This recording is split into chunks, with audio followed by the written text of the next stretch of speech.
Mama, welcome back to the Mom Walk Collective podcast. I'm Jamie, and Ari is unfortunately out with the stomach bug, but I am so excited to have another special guest to continue the talk on mental health during the month of May. I have Lianna here. She's a licensed LMFT, which stands for Licensed Marriage Family Therapist in the state of California. She is an amazing mom, an amazing wife, and we are so excited to talk about her experience from a professional side of view as well as her personal side of what it's looked like mental health in your postpartum days and years to come. So, Lianna, can you say hello and introduce yourself a little bit? Yeah. Hi, everyone. Thank you for having me. I feel honored and privileged and love talking about all things motherhood and mental health and all of the above. So, yes, I am a licensed marriage and family therapist. I've been practicing for about 8 years now. And I've worked with many populations, but mainly with the LGBTQ plus community. And I just felt like I had so much to learn, and it was an amazing population to get to know and grow from.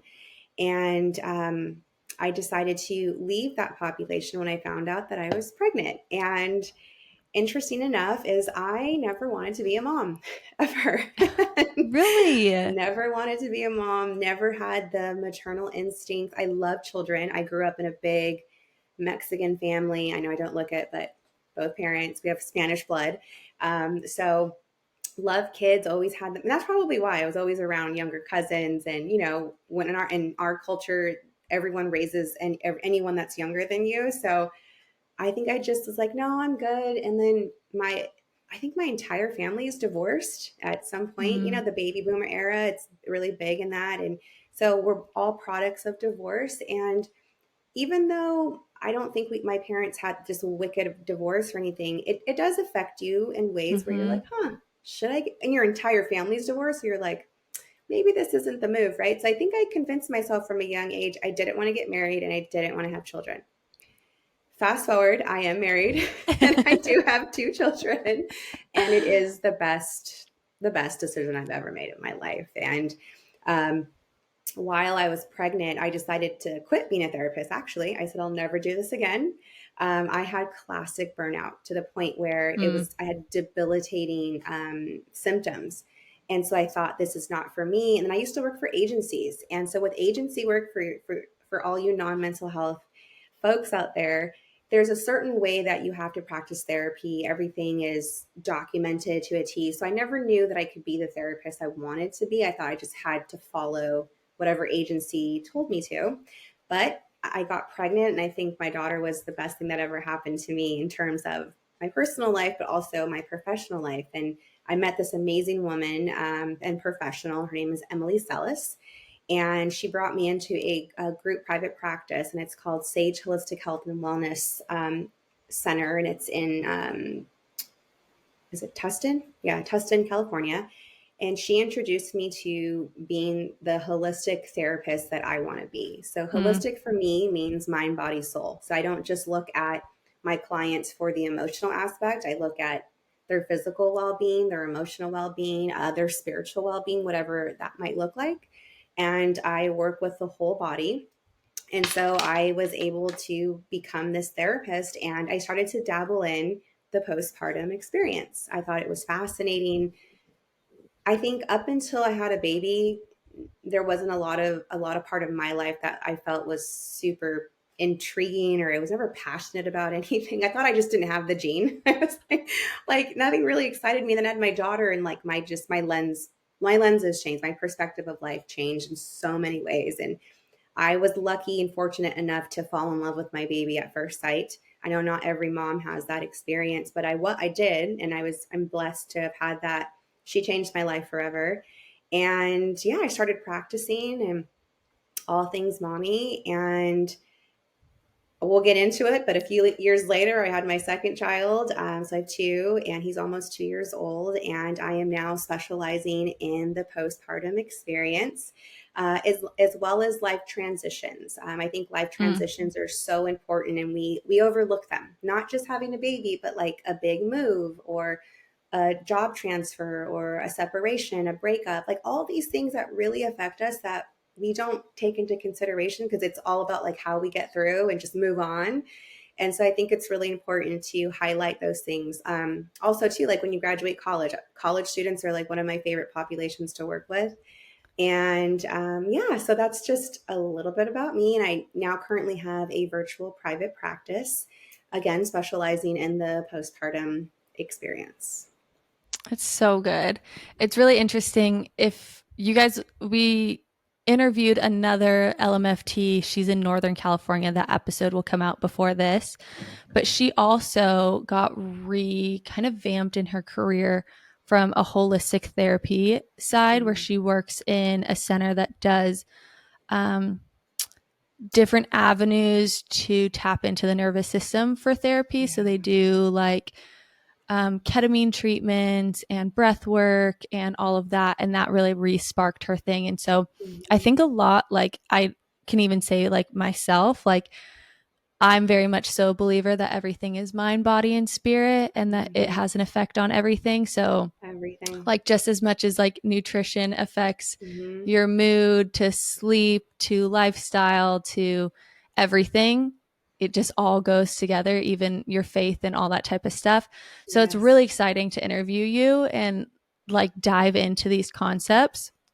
I would love to kind of talk about um, just your experience first, just like as a mom. Like, I would love to kind of normalize, I think, before we dive into really like deep specific stuff, but like a lot of moms who go and see a professional, they almost feel disconnected of like, oh, well, like, are they a mom too? Do they have a normal Mhm. life? Like, all those types of Yeah. things. So I would love, can you just like share a little bit about like pregnancy, life, Mhm. or even like, let's do this today, like getting set up, like what are your kids doing right now that like would be Yeah. so relatable to any other mom that's listening? Sure. Sure. Right now, they're with my husband and they are on a good sugar rush because we let them have sour or no gummy worms, and we were trying to convince them to stay quiet for a little bit so that I could do this, right? 'Cause this is like a home office, and so we just gave them, like, my daughter had ice cream and gummy worms, and then my son had like strawberries and grapes, and like this is technically their bedtime, but when you shouldn't let them take a 3 hour nap, but it feels so good to just be. So we let them take the 3 hour nap, and now we're going to pay for it. So yeah, my husband's trying to keep them quiet in the other room, and we had to bribe them. And they haven't even had bath time yet, so we'll get to that. But like we pivot a lot. We definitely pivot. But like just motherhood in general or parenthood, again, I am someone who I just didn't think this was a life for me. So I want to normalize that too. That like you don't have to want to be a mom, and you can talk a lot of crap on it too. Like if I could like give every mom, like, buy them a beer for every person I've ever judged, I would. She's like, I'm so sorry. I totally judged all of you. I used to work in a restaurant. So, like, when kids would come in, I'm like, oh, geez, here we go. Why would you even bring your kids here? Like, this is, and now I take my kids everywhere. So that's the couple that we are. We love taking our kids everywhere. I had them. I don't want to ever just like leave them a bunch of places. And even if you're the opposite, that's okay too. But we love taking our kids everywhere, trying new things. It's really, really hard, but it's the No, greatest thing that's ever happened to us. And it I couldn't even imagine. I don't even know what we were doing before. I'm like, what did we talk about? Like, were we that interesting? I don't think we were. Like, how? And we were together for 8 years before we got married, wow. and another 2 years before, 2.5 before my daughter came. And they have just given us, like, I always say that I started living the moment I had my daughter. And it sounds so Mm. cliche, and I would have never thought I would say something like this, but I feel like my kids brought me life, and I would never change it. But also, there's days where I'm like, I'm going to put you on the porch, and I'm going to put a free sign, and whoever just wants to take you guys, I can't handle you today.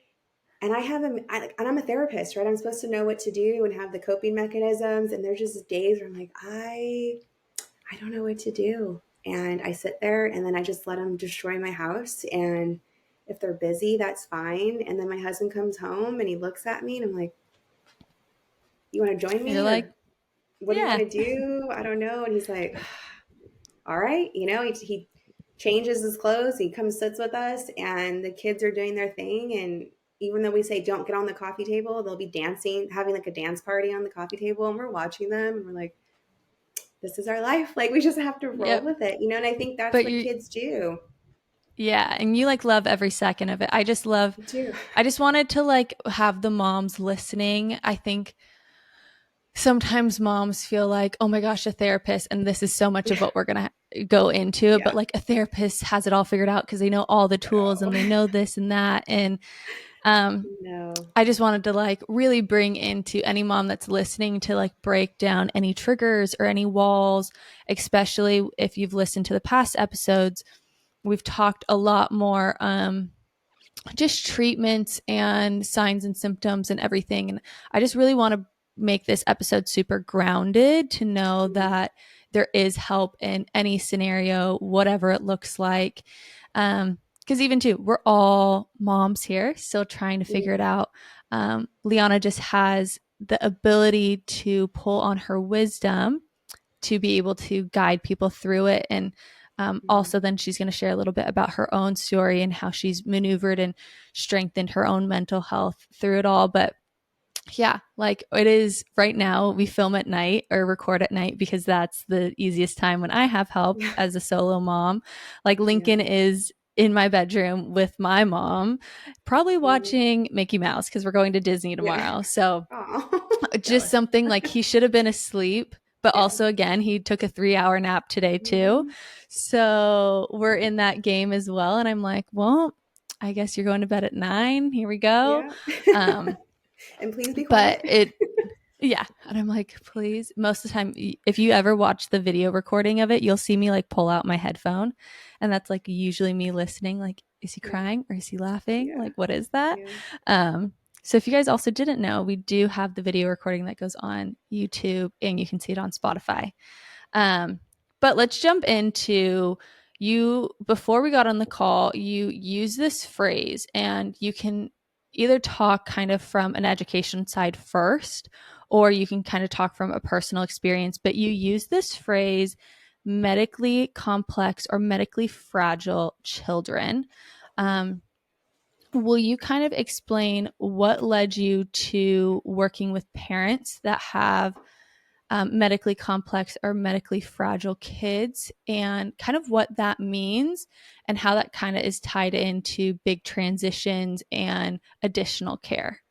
Sure. Yeah. So this is a um it's a sensitive topic. It can definitely be a triggering topic. I still get triggered by it. And I do mean real triggers. I don't mean like the social media triggers where you're just offended. Like I become very debilitated at some time or at some Mm, in some instances. And so this is a phrase that I came across because I have birthed two children with unforeseen medical conditions. They're severe congenital disorders. It actually affects their eyes. And I say unforeseen because my husband and I we don't have any issues with our eyes, and we don't have family members. We don't have family history. So when my daughter was born and it was noticeably physically noticeable. There we go.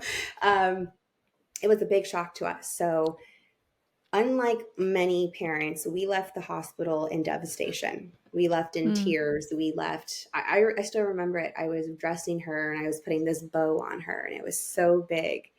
It's not big now, but she was so little, and I was putting on, and my mom's recording me, and I had a surgical birth, so I was in the hospital for 3 days. It was like full labor, so I labored for like 19 hours. I pushed for 3 hours with absolutely no progression. So I went through that full wow. Monty, and then it ended in a surgical birth. So I couldn't walk. It was really, really difficult for me. And then about 24 hours later, she was given her diagnosis, and it was like, I'm sorry, what?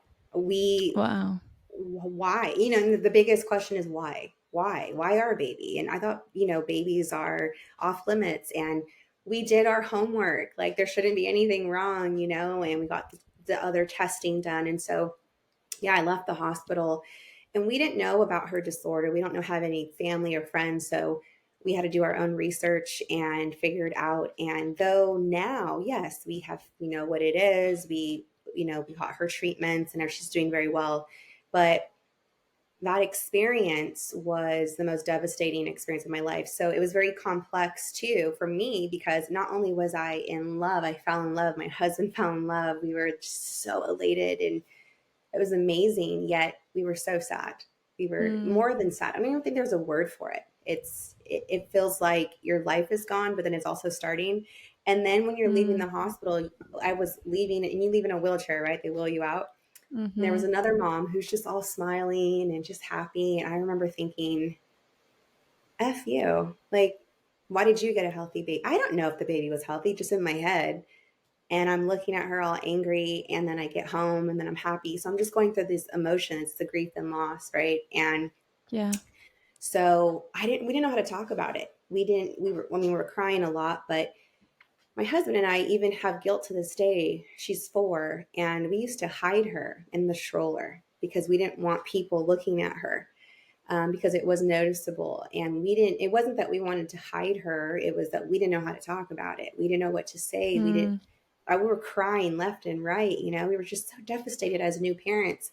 And so not only I always say my husband was in the postpartum experience with me. And though we were happy and joyous, we were also very sad and heartbroken. And we didn't know how to harness those feelings. We didn't have people to talk to. We didn't have family members or friends who were going through this. So we had to, and then it was doctor appointments after doctor's appointments, and it was very yeah. invasive treatments where my daughter would be screaming at the top of her lungs. It was a Mm, little bit painful for her, and we went through a year of that till it got a little bit better. But I ended up developing postpartum depression, anxiety, and then ultimately PTSD, because I would stare at her and I would stare at her so hard, just thinking like maybe the next morning it would be gone. That now I look back and like, how delusional were you? But it was not delusion. I was just so heartbroken, and then all of the hormones that happen and everything that we were going through was so tough. But I then went to go see a therapist who specialized in the postpartum experience, grief and loss, and all of that. And I just remember I saw her a handful of times. And I'm the therapist, right? I'm supposed to know. I'm supposed to know what to do, what resources to go to. And I didn't. I isolated myself. I felt like no one understood. And all of the dismissive comments you get, which are like, they're indirect, right? Like, if you start a sentence with "at least," I would just stop talking. Because if I say yeah. this is what I'm going through, most people, they don't know how to harness these big feelings. So they're not doing it from a malicious place. They want to help you, but they can't handle seeing you this way. And I wish this was taught in school. I wish someone at some level said, when someone's hurting, all you really have to say is, "I'm so sorry you're going through this. How can I support you?" And just stop Yeah. talking, right? We're not given those tools. What we're given is solution. Try to fix it. Try to tell them it's going to Mm-hmm. be okay.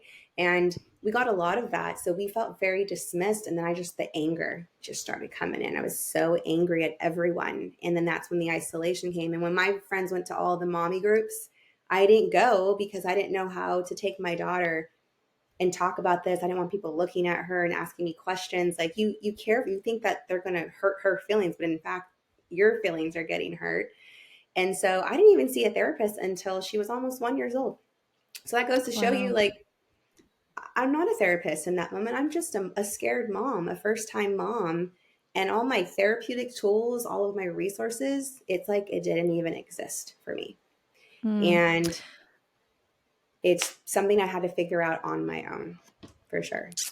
It is just, it's one of the things that just continually shocks me of, well, one, like if you look at, okay, to the point of like, if you we've like interviewed a bunch of our ambassadors that had found out during pregnancy that their kids had a diagnosis, and even Mm-hmm. for them, a lot of them, like a therapist wasn't provided in that. It's just like, okay, Oh, here's wow. now your kids care team, here's X, Y, Mm-hmm. and Z, here's the next surgery, this Mm-hmm. is who it's going to go, and it just Yeah. essentially adds like a list into preparing for the day of birth. Then from the day Mm-hmm. of birth, they like now have the medical team and they're now starting all these different things. Um, And a lot of them talk about exactly what you're saying. Like it is a lot of go, go, go, doctor's appointments, Yeah. making sure you're keeping them alive, let Mm-hmm. alone a healthy baby. But now you have a different ailment that you're also caring for that you're like, holy crap, I don't even know what this is. Mm-hmm. I'm learning as we're Yeah. going, which adds like an additional stressor onto your life. And I think like one of the you like mentioned this thing of like people want to say, well, at least this, Mm-hmm. and that people, if it was taught of like, that's really hard. I'm so Mm-hmm. sorry.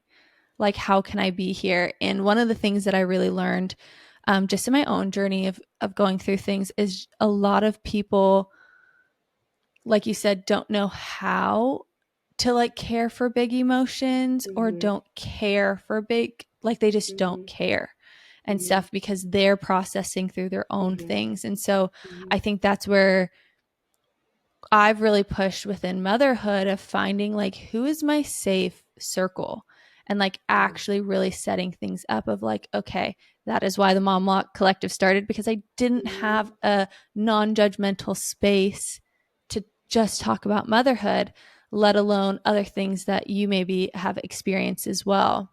Yeah. I'm curious and you don't have to like go deep into it or anything, but did you experience or have any precursors of mental health before you had a child, or was this all onset from in your postpartum season? I had actually, and I mean, it's a great question because I didn't even think about this until later. I did have my first bout of like clinical severe, like depression in grad school, actually, Mm, when I was becoming, I was training to become a therapist because I come from a very traditional Mexican American well, I'd say Mexican at this point, background where we were not taught to harness our feelings. We were taught to shove them down real deep, just put them down there. If we cried, I got told to, hey, we don't cry, suck it up, move on.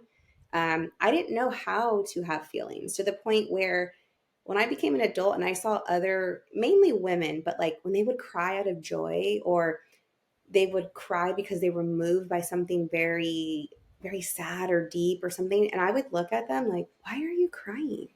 mm, I don't understand. Like, how do you feel for other people? Like, you don't even know them. And I felt so different from my friends and the women around me because that was my experience and my cultural experience shaped me into becoming kind of like a robot at times where even if I had the feelings, I could acknowledge them for like 1 second and then that's it. I moved on because I didn't learn how to sit in my emotions. And so when you have different people trying to support you, sometimes, like I said, it's not intentional, but if they were never taught to harness their feelings, like I didn't, you don't really know how to support someone. So in grad school, when I found out there was another way to live, like, hey, you can embrace your emotions and you can work with them. You don't have to fear them. You can still be authentic. And it blew my mind. And I entered into a deep depression that lasted over a year. So I think if I would have taken that into consideration while prepping to become a mom, I might have, maybe, I don't know, maybe would have reached out to maybe postpartum therapists to get them on my team to say, if I do develop postpartum depression or anxiety, you're going to be someone I can call. But I didn't even think about that. And when I look back when I was pregnant, not a single one of my OB appointments, not a single one, did anyone ever tell me to prepare for postpartum, yeah. that And hindsight is this could always happen. 2020. Yeah, and hindsight's always 2020 where you're like, I could have done this, I could have done that, but it's not Mm-hmm. like you could have prepared for No.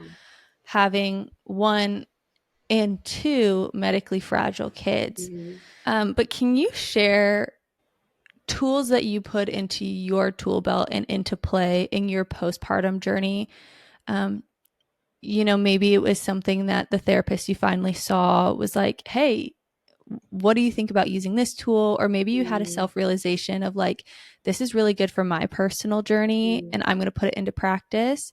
And things of any advice specific to mothers with medically complex children Mm-hmm. that you think was really helpful in this journey compared to, or not even compared, let's just say that was really helpful for your journey? Yeah. I can actually say compared because I had two different postpartum experience, completely different with both of my kids. So I can just touch base on just quickly on both of them. That would make, I think, a lot of sense Yeah, for sure. Okay. I'd love So to hear. with my daughter, I felt like I was able to handle the postpartum depression. I had a little bit of anxiety and better. The PTSD was really hard for me, but one of the things that helped me, and this is going to blow your mind. Let me just tell you, my therapist asked me to cry, and I cried for Mm, 50 minutes, and I realized I was not letting myself release my emotions because I kept telling myself, and this is cultural too, is be strong for her, mm, be strong for your family. You don't need to cry. It's not happening to you. But that was always in my head because that's what I was taught like through life. Like, hey, is it happening to you? No, move on. You're fine. So I was bred to be some type of warrior for a war that I didn't know was happening, I think. mm. And It's I all think too real. fellow Latino women would probably get this. Like, that's right. Like we were bred to be these warriors and like sometimes we just want to cry, you know? And so one, release is releasing these emotions and that we need to release them. We can still be strong for our family. We can still be strong for our kids. We can show them, hey, we are going to do whatever it takes to help you and to work as a family to get through this. But you are allowed to cry. You are allowed to feel what you feel. And so my therapist pretty much taught me that. So again, wow, I'm a therapist telling other parents it's okay to cry, but I didn't give myself permission because Mm, when it comes to your own experiences and if maybe you see them as traumatic or just really big, we lean into what we know. So physiologically, mentally, spiritually, emotionally, we just go back to what we know. What is familiar? Well, for me, familiarity was hold it in, mm, do the physical tasks, check off the list, like check, because that made me feel better. And then I would go about my day and I never cried in front of my daughter. I didn't want her thinking that I was upset that she was born a certain way. And I didn't want her thinking that she was a burden to me. So I was like creating these narratives that really weren't happening. But I made that's how I was making sense of it. So that's one way, one tool is to give yourself some grace, as in be compassionate to yourself. mm. Now, what does that really mean? It just means not judging yourself. It's saying, I'm human. I have feelings and I need to feel them. And when we talk from a holistic standpoint, when you keep those feelings in, they affect you in physical ways, like your joints hurt. I have massive TMJ, Me. arthritis. It comes into somatic play where you're like, my body, there's that book, right? The Body Keeps Score. It's an amazing, amazing book. But your body is constantly telling you stuff. It's giving you information. And most of the time, a lot of us don't have the tools to say, let me just take a moment to ground myself, to be present, listen to what my body is telling. Because I assure you, when you start taking some deep belly breaths, you're going to start feeling it in your shoulders, your lower back, maybe your jaw, and saying, oh, wow, I'm not releasing. So the moment I started to cry and let myself just be was a healing experience in itself. And it's very powerful. And you're exhausted afterwards, but it is powerful. It is a powerful tool to It use. so is. It's interesting you say that and you say like what is familiar. My familiar is pretty similar. It's like your feelings, the lie is your feelings don't matter, your Mm-hmm. emotions don't matter. Like be the bigger person, be Mm-hmm. tough, go through it. And so I had a history and probably I'm still working on it. Um but I would hold everything in and then probably Mm-hmm. like on the nose, like every 3 to 4 months, I used to have these like massive Yeah. meltdowns when I was little Yeah. and it would be huge and explosive and I would Mm-hmm. say all these things. And then the second it was done, I was like, oh, I feel Mm-hmm. better now.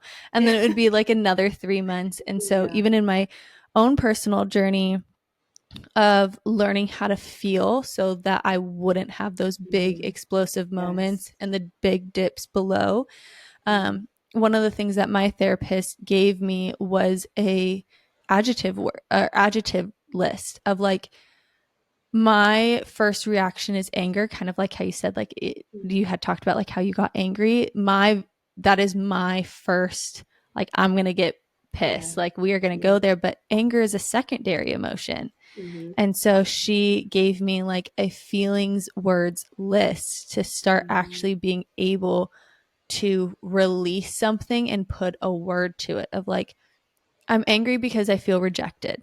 I'm angry Yes. because I feel um, hopeless. And Mm-hmm. I know in my heart that I'm not hopeless, but I'm angry that I feel this way. And for me, that was like my release thing. And then when I was able to put it to a word, it allowed me to then actually feel through them, like you said, with the release of crying or like letting that anger pass to get to the deep wound and feel. And so I think Yes. it's so powerful that you said that was like one of the things that really like empowered you of like I had the ability to release and Yes. whatever it looked like through tears and body movement and everything, but not to that get stored in the body. So Mm-hmm. that's just really incredible. I'd love to hear how kind of then it was different with your second son or with your son, your With second. my son. Yeah. So yeah, and that's everything you just said. It's like, yes, absolutely. I love that. And another, I can throw this one in real quick, is you use the words. I give my clients the emotions wheel. So like you Mm, have the primary, like it's fearful, sadness, happy, joy, and you pick the center and then you move to a second ring and it gives you more descriptive words like your adjectives. And then it sends you into a third ring. And that's typically what you're feeling, and that will tie wow. into my second piece. And so with my son, so my daughter's diagnosis was unilateral, which means only one eye was affected and there's no family history. So the geneticist let us know that it's a fluke, like it happens. Many kids are born differently and it's nothing that we did and it's nothing that we could prevent, but it happens. So I held on to that, and good old mom guilt. I was like, I didn't do this to her, I didn't do this to her, because for the longest time I was like, I did this to her, even though logically I knew. But my, like, a logical mind was there saying, hey, you didn't do this, your husband, like, everything's good, you had good intentions, like you did everything you were supposed to. But then my emotional mind was like, nope, it's your fault, you're her mother, you made her, you did something.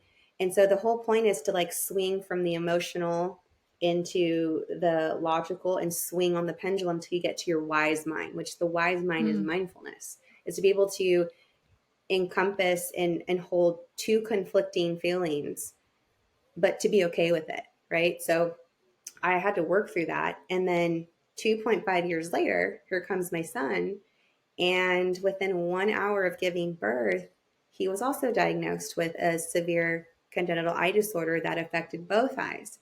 So in that moment, I'm over here like, okay, had this baby, it was really harsh labor. Like, I thought I was going to die.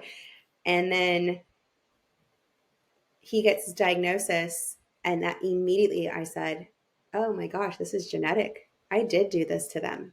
So there I go, and this is when the postpartum depression hit me the hardest, because again, we left the hospital in tears, devastated. And his condition, I feel, was a lot worse than my daughter's. So it was just much more of like, what now, what are we going to do, how are we going to care for him, how are we going to give him a good life, like all of these things. And the postpartum depression came on immediately. With my daughter, is mm, very gradual, and I don't think it was as harsh, but I didn't even prepare. I never even thought like, hey, with my daughter, I had this experience, I could have it again.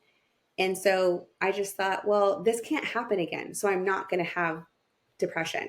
Like, hers was a fluke, so I'm going to have this baby and he's going to be perfect in the sense of not having a medical condition, because every baby is perfect. And that didn't happen. So it came on massively. And then the anxiety set in, which I didn't know. I used to wake up and I would think that someone was coming for my baby. Like, I had to mm, walk the perimeter of the house.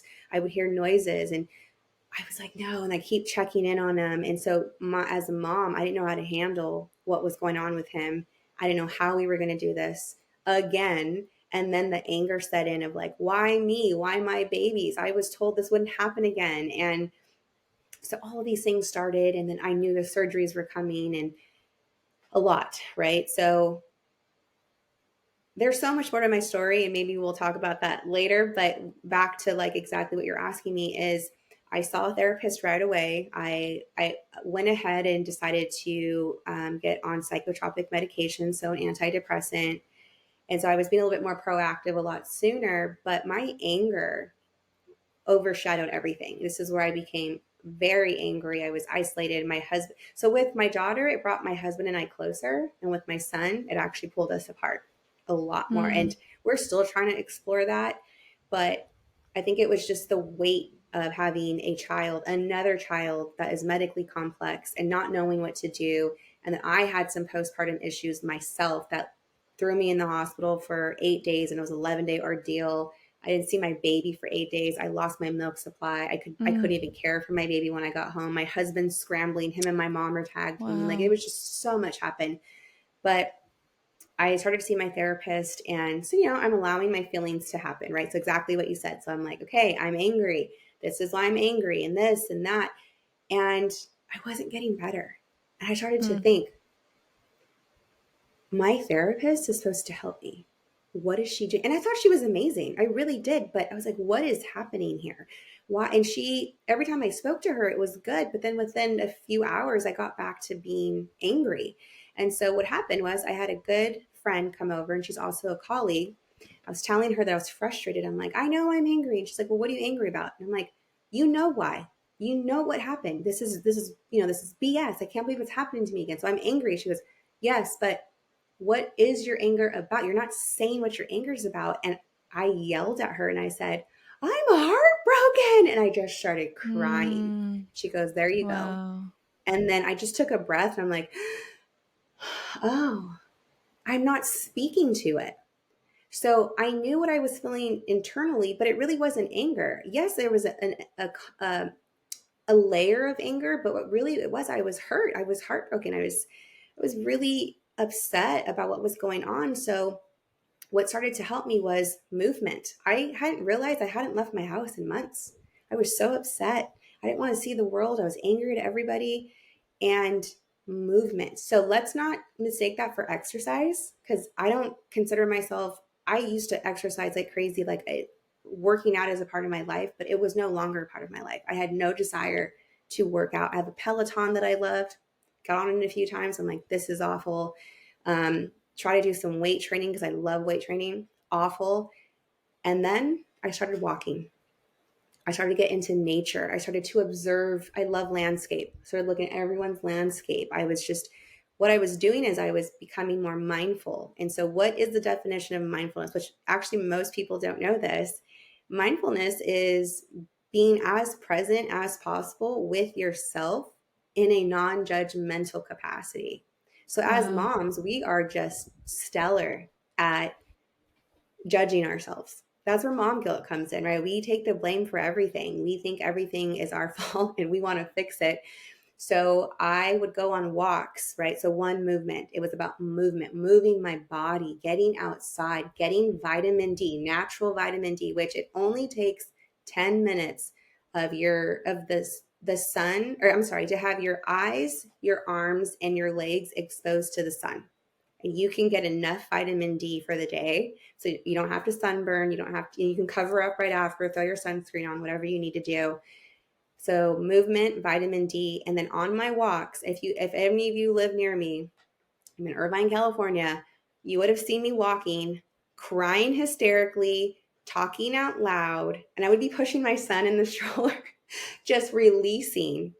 And that combination of mindfulness started to lift, like the feelings, the heaviness that I had all the time started to lift and lift. And it's almost like the clouds started to part, and I was able to Mm, breathe again because I was releasing, not just talking about it. I was moving. I was in our natural environment. I was surrounded by trees and flowers and everything outside of my home, and I was able to just leave my house. Sometimes our house is also a trigger, right?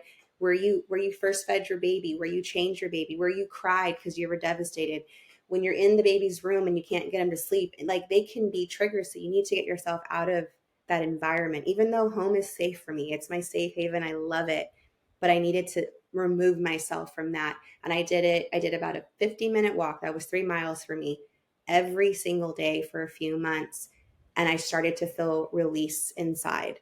So Mm, it doesn't seem like that this is magical recipe. So if for any of you are like, I'm ready to write this down, it's really not like this secret. It's about believing in yourself enough to say, I love myself as much as I love my baby, and I need to be compassionate. What do I need? How do I ask myself what I need? And then how do I put it into action? Which mm, for me was movement, leaving the house, getting it out, and making it a priority, just like feeding your baby is a priority, right? Not talking mm, myself out of it and saying, I have to love myself. I have to be compassionate. I have to say, you need this in order to be the mom that you want to be the wife you want to be a friend, a daughter. I wasn't any of those things. I was not a friend. I wasn't like a daughter. Like I couldn't get outside of my own feelings. And the postpartum experience, I would like to remind you all, is I feel like it's forever. Like the actual definition is the moment you birth your baby moving forward. And wow. just recently, I had a relapse in my postpartum depression. I haven't had symptoms for over 6 months, and I received some genetic results that I'm not happy with. And I don't have to be happy about it. I don't know if I'm going to accept it. I don't have to accept it, but I do need to learn how to work with it. And I had a relapse for over almost 2 weeks. I felt like I was 2 weeks postpartum, and there's much more for me to learn, and I had to lean on my tools, and I'm still feeling it. I'm still feeling a lot of what I was feeling, months ago. So just know that grief and loss is what is happening here. I'm grieving the child I didn't get, as in a child without a medical, that is medically complex or fragile. Like when you're pregnant, you envision what your baby's going to be like. You have all these thoughts. And when you're pregnant, oh my gosh, people flock to you. They treat you so well. Then you have the baby and they're like, good luck. And you're like, wait, Yeah. where's all the support at? And so you're trying to balance all of this. And at the end of the day, it's you. It's, yes, you have a support system. And I hope that all of you mamas out there have a support system on some level, on some degree. But ultimately, we have to be the ones to say, I love you enough to do this for you. I love you It's enough, even though good. you're feeling crappy right now. I'm showing you kindness, just being kind to yourself and saying, I need a little bit every day to fill up my cup, because most of us are pouring from an empty cup. And when we're pouring from an empty cup, we're not the best versions of ourselves.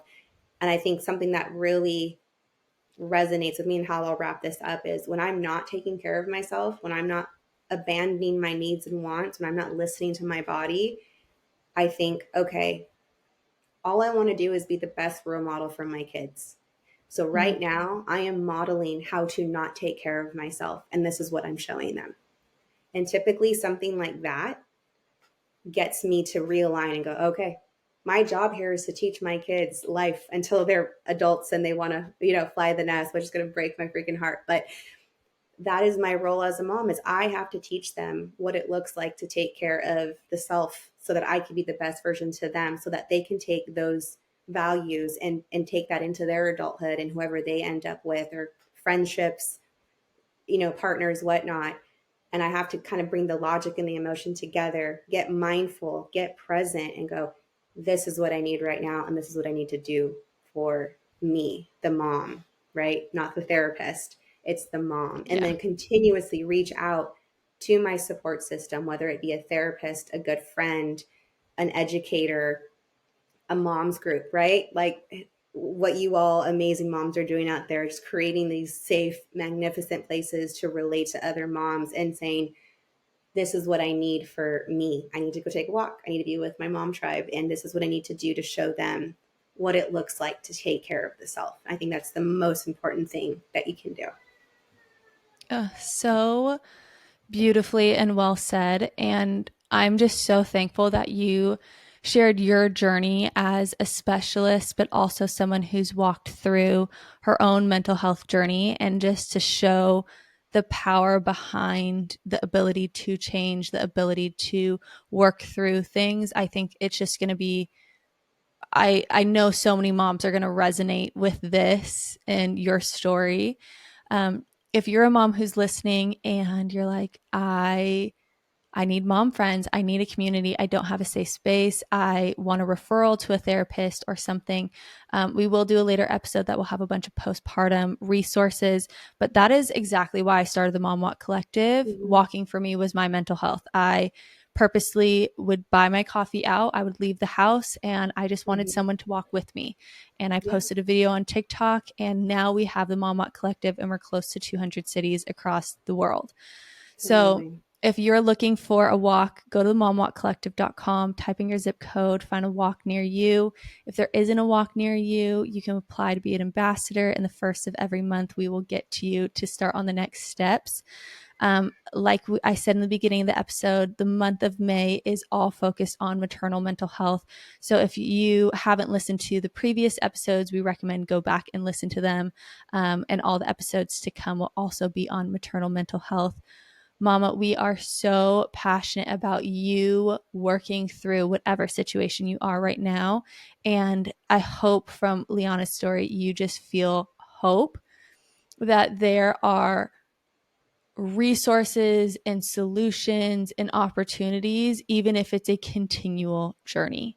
Um, and to show that there are people and specialists that have walked through their own journey that can speak to you from experience and not just knowledge, and that there are women that are fighting for your freedom of happiness and peace and joy. Lianna, thank you so much for being on. We'll probably have you on again soon because you're just so fun to talk to. Um, and if you guys want more on the Mom Walk, follow the Mom Walk Co. on Instagram. And we have new podcasts that come out every Monday and Thursday. But thank you, and we love you, Mama.